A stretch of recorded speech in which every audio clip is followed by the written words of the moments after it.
Hey guys, Mario Peshev here. Here with me is Mara.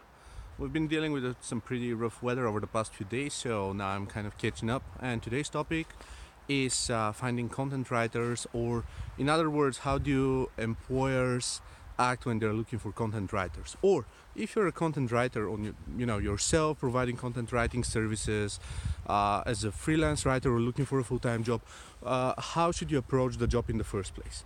So I've been in numerous discussions going over the problems with Upwork and some issues with finding job on Upwork and other kind of freelance networks and kind of similar websites.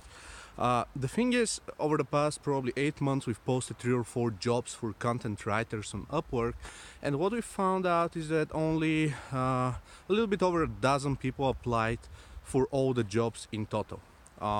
Most of those, as you can imagine, probably nearly 10 of them were just spam applications, recycled apps and so forth.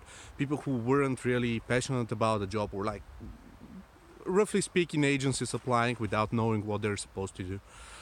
Which was kind of rough.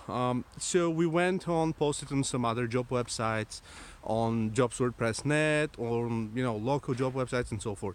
So some of the public ones where you can kind of sign up and publish without even having an account, we got about 90% spam rate there. And like pretty much like the Jobs WordPress.net application, we've even posted on within the writing category, obviously, because that's what we were aiming for. So even while posting there, 90% of the applications were quoting the title of the job, which was freelance content writer or whatever, and then applying for a development job. So that's how much spam we are talking about and we are dealing with, right? So in other words, I'd like to encourage freelance writers to just keep applying and keep working in a way that corresponds with their quality standards. Basically things like follow through with everything that the application requires and everything that a specific application is supposed to kind of do for you and whatnot, and make sure that you really comply with all the regulations and the standards and everything else that's being asked for. Like, for example, we do use a fairly standard approach for Upwork for things like you need to start your bid with a specific thing, and this wasn't used by 90% of the people who applied for the job. And we're talking about dozens of people, probably nearly 100 people. So that's the first thing. The second thing is most people do, like when applying for freelance jobs and so forth, they do not really represent themselves in the best possible manner.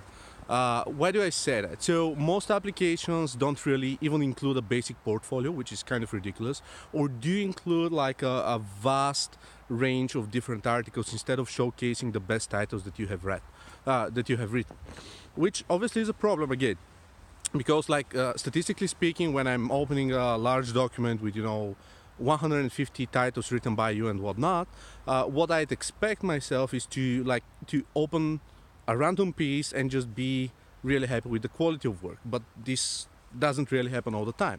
So selecting cherry picking your best pieces is always a way to go. You can still kind of list most of your articles for people who want to read through them, but make sure that employers or clients essentially are able to review the best pieces of yours, so that they can kind of see what you're able to do in the first place.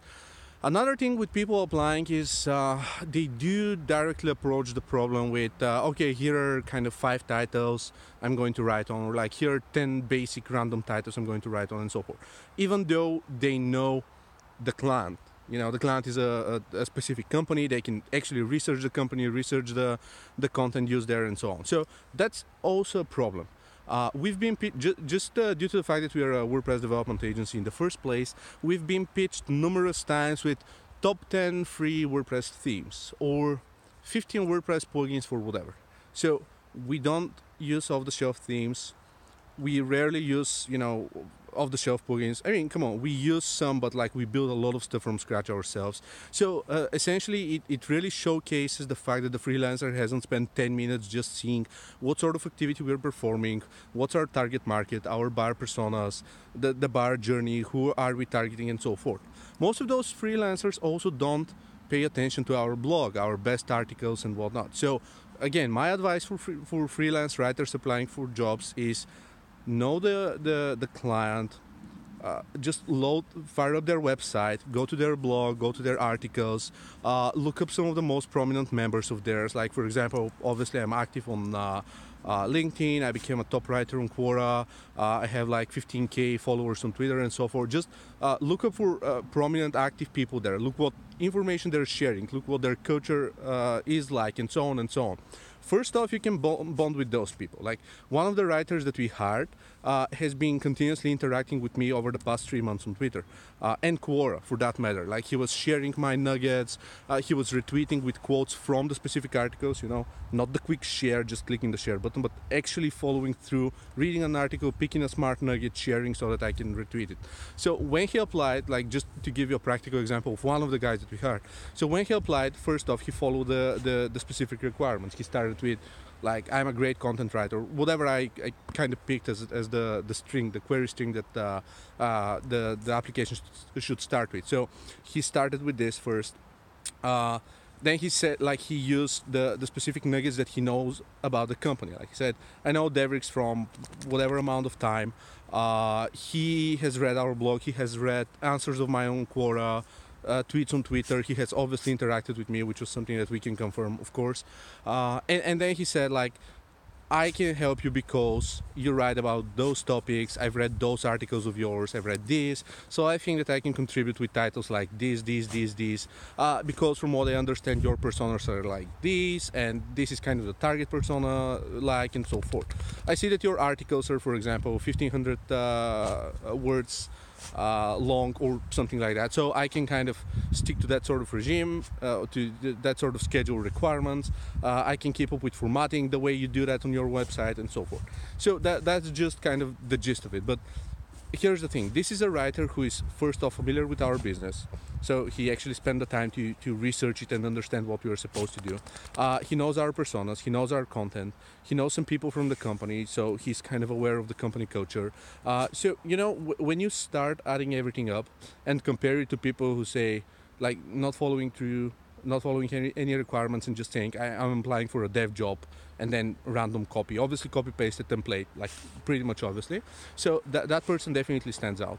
And moreover, it shows appreciation and motivation and commitment and self-driven development and the ability to research and to analyze and to extract the valuable nuggets for that people are supposed to use.